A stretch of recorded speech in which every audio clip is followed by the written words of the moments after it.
Hello students, हम हमारा topic संस्कृति की प्रकृति और विशेषताएं शुरू कर चुके थे। उसमें से दो विशेषताएं हमने पढ़ ली थी। कौन कौन सी थी? पहली हमने पढ़ी थी कि संस्कृति सीखी जाती है, कल्चर इज़ लर्नड। और सेकंड वाली जो है हमने पढ़ी थी कि संस्कृति में जो है संचारित या हस्तांतरित होने का गुण निहित है, कल्चर हैज़ ट्रांसमिसिव क्वालिटी। ये दो विशेषताएं जो है हम पिछले वीडियो में पढ़ चुके थे, और आज हम इसकी आगे वाली दो विशेषताएं पढ़ेंगे जो कौन कौन सी हैं। उसमें से पहली हम पढ़ेंगे कि संस्कृति प्रत्येक समाज में एक विशेष प्रकार की होती है, ठीक है। और जो दूसरी विशेषता हम पढ़ेंगे वो हम पढ़ेंगे कि संस्कृति जो है समूह के लिए आदर्श होती है। ये दो विशेषताएं हम आज के वीडियो में पढ़ेंगे, तो शुरू कर लेते हैं। संस्कृति प्रत्येक समाज में एक विशेष प्रकार की होती है। Culture is distinctive in every separate society. तो देखिए, हर समाज की अपनी एक विशिष्ट क्या होती है? संस्कृति होती है।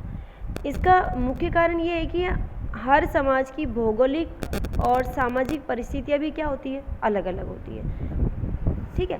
तो संस्कृति पूरी तरह से सामाजिक यानी कि समाज पर डिपेंड होती है। समाज में जो नई नई चीज़ें बनती है उन्हीं के परिणाम स्वरूप हम जो है संस्कृति के नए नए रूप देखते हैं। तो आविष्कार करने की ज़रूरत क्यों होती है?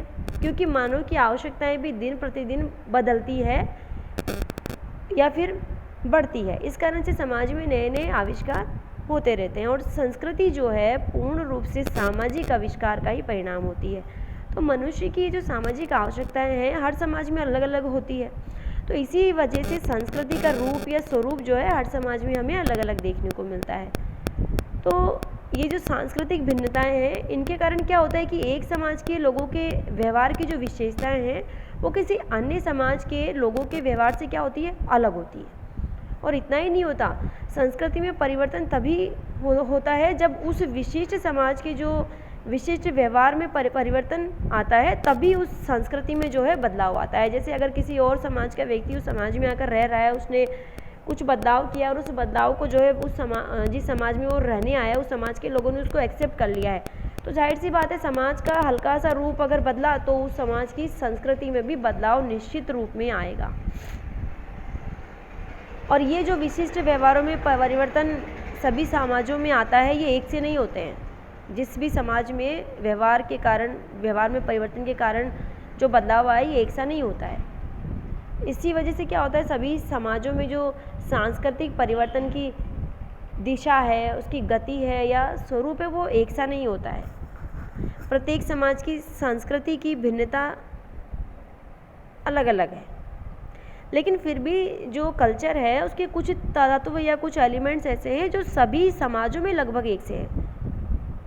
और ये जो एक से एलिमेंट्स हैं जिनको हम सभी समाज में एक मान रहे हैं, उनको जो मुर्डक नामक जो विद्वान है उन्होंने इसको क्या कहा है? संस्कृति का सामान्य हर, ठीक है। मुर्डक ने ये जो सभी समाजों में पाए जाने वाले समान सांस्कृतिक तत्व है इनको संस्कृति का सामान्य हर कहा है, the common denominator of culture. ये किसने कहा है? मुर्डक ने, ठीक है। इसके बाद जो बेल्स और हाइजर थे उन्होंने कहा है कि ऊपर से देखने पर ऐसा लगता है कि न्यूयॉर्क या पेरिस या जो एस्किम है उनकी जो कल्चर है उनमें बहुत सा अंतर है, लेकिन यदि इन कल्चर का विश्लेषण किया जाए, इन संस्कृति को यदि देखा जाए,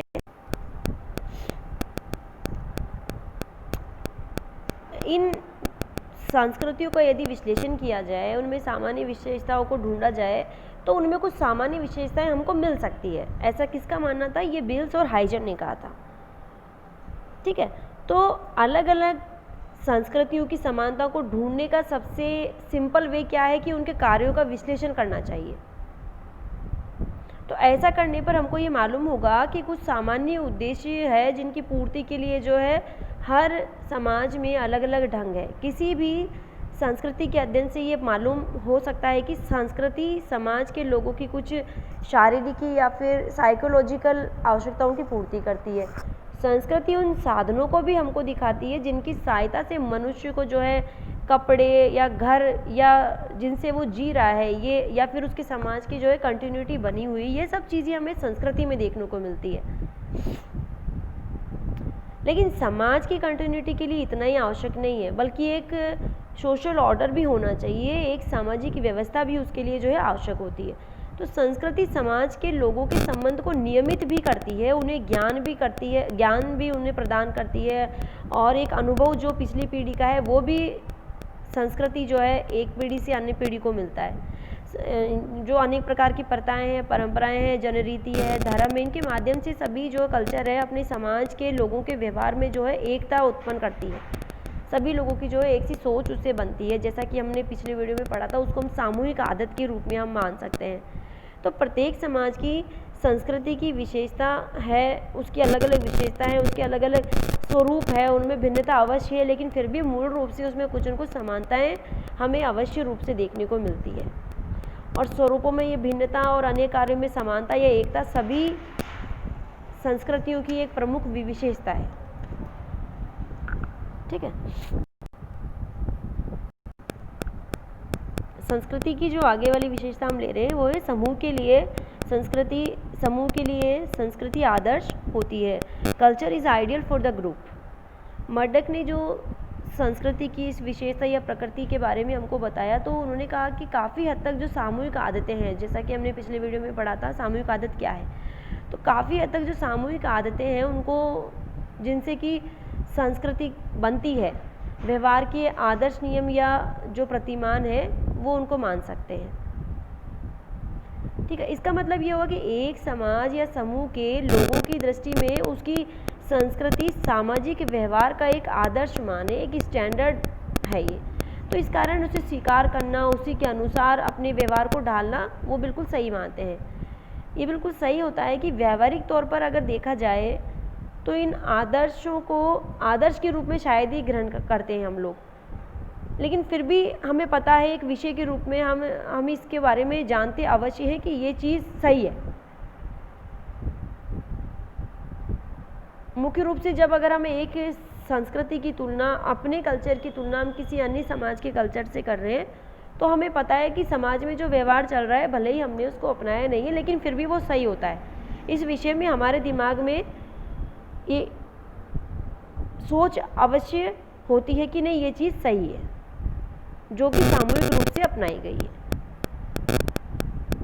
ठीक है। तो अपनी संस्कृति को आदर्श रूप में दिखाने का या उसको प्रस्तुत करने का जो मनोभाव उस समाज में अधिकतर लोगों में पाया गया है, वही जो है सामूहिक आदत है। क्योंकि सामूहिक आदत यानी कि समाज के लोगों ने जो व्यवहार ये अपनाया है उसको उस व्यक्ति ने अपनाया है, और वही वो उसकी तुलना वो है किसी अन्य समाज की संस्कृति से कर रहा है। फॉर एग्जाम्पल अगर हम धर्म को ले लें, तो जब एक ईसाई पादरी है एक हिंदू को ईसाई धर्म को स्वीकार करने को बोलता है, तो वो हिंदू धर्म की बुराइयां और जो ईसाई धर्म है उसकी अच्छाइयों को अच्छे से दिखाता है उस व्यक्ति को। ठीक है। उसी तरह एक भारतवासी को अपनी भारतीय संस्कृति के गुणगान गाते हुए हमने देखा होगा। मतलब अगर हम भारत के हैं तो हम अपनी संस्कृति को ही अच्छा बताएंगे, कोई अमेरिका का है तो वो अमेरिका की कल्चर को ही अच्छा बताएगा, यानी कि अपनी अपनी संस्कृति को हम अच्छा दिखाएंगे। जाहिर सी बात है कि जिस समाज में हम रह रहे हैं उसी के आदर्श रूप को हमने एक्सेप्ट किया हुआ है, उसी के विचारों को हमने एक्सेप्ट किया हुआ है, उसी के रंग में हम ढले हुए हैं।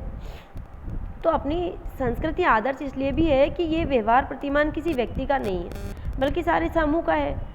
इसी कारण ये व्यवहार क्या है, आदर्श व्यवहार है। इन्हें मानने से समाज या समूह से हमको क्या है, प्रशंसा मिलती है। आप खुद ही अंदाज़ा लगाइए कि जब हमारे परिवार या हमारा समाज हमें सिखाता है कि चोरी करना पाप है, ठीक है, चोरी करना पाप है, हमने इसको एक्सेप्ट कर लिया है, लेकिन फिर भी अगर कोई व्यक्ति अपने समाज के जो स्वीकृत जो प्रतिमान है उनके अनुरूप काम नहीं करके अगर चोरी करता है मान लीजिए, तो क्या होगा, क्या उसे समाज से जो है प्रशंसा मिलेगी? बिल्कुल नहीं मिलेगी, बल्कि समाज जो है उसकी निंदा करता है, बल्कि उसके लिए दंड की व्यवस्था की हुई है। ठीक है। तो इसलिए मनुष्य के ऊपर एक सामूहिक दबाव सा बनता है कि जिस समाज में वो रह रहा है उसको, उसकी जो संस्कृति है उसको वो सीखे और उसी के अनुरूप वो व्यवहार करे। इसलिए इन आदर्श सांस्कृतिक प्रतिमानों से संबंधित सामूहिक अभिव्यक्तियों के बारे में व्यक्ति बहुत कुछ हद तक सचेत अवस्था में रहता है।